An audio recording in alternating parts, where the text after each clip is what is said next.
একটু বলবো, মেয়েদের রাজনীতিতে আসাটা তো ডিফিকাল্ট কেন? এই যে 6টা ব্যাপার বললো না, যে সুরক্ষা নেই, রাস্তাঘাটে সুরক্ষা নেই, স্বাস্থ্য সুরক্ষা নেই, বাচ্চাদেরকে দেখার কেউ নেই, পারিবারিক যে নিউক্লিয়াসটা ছোট হয়ে যাওয়ার কারণে কেউ নেই, তারপরে হলো পারিবারিক ডোমেস্টিক ভায়োলেন্স, পরিবার থেকে বাধা, এগুলি কিন্তু প্রত্যেকটাই এক একটা করে ইস্যু। কিন্তু একটা মেয়ের রাজনীতিতে আসা এবং এসে টিকে থাকা, শুধু আসা না, এসে টিকে থাকা, আমি যেহেতু এটা নিয়ে বছরের পর বছর কাজ করছি, আমরা দেখছি কিন্তু যে একটা প্রথমতই সামাজিক একটা বাধা আসে যে ভালো মেয়েরা রাজনীতি করে না।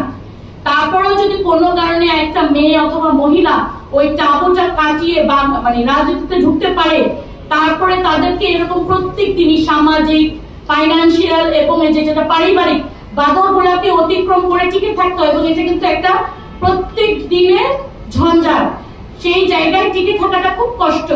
এবং আমি মনে করি যদি সরকারিভাবে এই বিষয়গুলো অ্যাড্রেস করা হয়, তাহলে আমরা যে বারবার বিভিন্ন জায়গায় বলি যে আমাদের 52% নাগরিক হলো নারী, কিন্তু রাজনীতিতে নারী সদস্য 1% না কেন, আমার মনে হয় সেই জায়গাটাকে আমরা তখন অ্যাড্রেস করতে পারবো। আপনার ফার্স্ট অফ অল আপনি প্রথমেই ধরে নিয়েছেন সে কিছু খায় বলে তার সুরক্ষা পাওয়ার অধিকারটা নাই।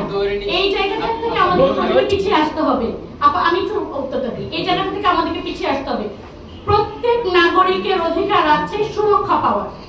হ্যাঁ, সে যদি কোনো একটা অপরাধমূলক কাজ করে অথবা মোরালি রং, অপরাধ না হলো মোরালি রং, যেটা আপনি বলছেন টিচারদের সামনে করছে অথবা খাচ্ছে, এটা মোরালি রং। সেটা আমাদের ছোটবেলা থেকে মূল্যবোধ থেকে শিখাতে হবে, আমাদের শিক্ষা ক্রম থেকে বিভিন্ন জায়গা থেকে পরিবার থেকে শিখাতে হবে। কিন্তু সেটা খায় বলে তার নিরাপত্তা পাবে না, এই জায়গাটা থেকে আমাদেরও নিজস্ব মানসিক জায়গাটা থেকে পিছিয়ে আসতে হবে এবং বুঝতে হবে যে প্রত্যেকটা নাগরিকের despite any conditions, back conditions, তার সুরক্ষা পাওয়ার অধিকার আছে। আপনি যেটা বলেছেন যে মা হয়তো বাসা থাকে, বাবা কর্মে বাইরে থাকে, আমরা শুধু মা বাবাকে কেন একটা ফ্যামিলি ধরছি? মা বাবার, আমি একটু শেষ করি, পরিবার আছে, সবাইকে এই জায়গাটা দায়িত্ব নিতে হবে এবং কনসিয়াসনেস ক্যাম্পেইনের মাধ্যমে কনসিয়াসনেস তৈরি করতে হবে যে এই যে পারিবারিক নির্যাতনটা, এটা একটা শেমফুল কাজ। এখানে কিন্তু বাংলাদেশে কিন্তু এটা একটা অধিকারের ভিত্তিতে করা হচ্ছে যে হ্যাঁ, তো আমাকে আমার শাশুড়ি অত্যাচার করতে, তোমাকেও করবো। এই জায়গাটা যে একটা লজ্জার কাজ, এইটাই আমাদেরকে সামাজিক শিক্ষার মাধ্যমে উঠায় আনতে হবে।